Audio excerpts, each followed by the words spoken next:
La tuberculose est l'une des infections de santé publique qui est au cœur des préoccupations en Afrique de l'Ouest et du Centre. Selon l'Organisation mondiale de la santé, dans la région, 2,5 millions de personnes ont été atteintes de la tuberculose en 2016, soit le quart des nouveaux cas de tuberculose dans le monde. Réunis à Cotonou du 4 au 7 février 2020, des spécialistes de laboratoires œuvrant pour la lutte contre la tuberculose, issus de 23 pays africains, ont réfléchi pour prendre des résolutions afin de redynamiser la lutte contre cette affection de santé publique. Les pays sont encore confrontés à beaucoup de défis.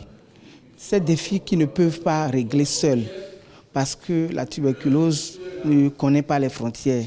C'est pour ça que ces coordonnateurs doivent se mettre ensemble pour la lutte.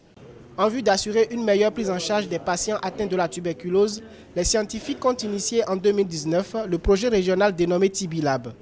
Ce projet, porté par le réseau des programmes nationaux de lutte contre la tuberculose en Afrique de l'Ouest et du Centre, vise à renforcer les capacités des laboratoires nationaux de référence pour la tuberculose. 2 réunions ont meublé les assises de Cotonou. Nous avons constaté que seulement 5 laboratoires satisfont partiellement aux critères d'accréditation selon la norme OMS. D'une durée de 3 ans, 2019-2021, le projet régional dénommé TB-Lab est financé par le Fonds mondial de lutte contre le sida, la tuberculose et le paludisme et est coordonné par le laboratoire supranational de référence de Cotonou, appuyé par les SRL d'Anvers et de Milan. Il faut noter que chaque année, 4 000 cas de tuberculose, toutes formes confondues, sont dépistés au Bénin.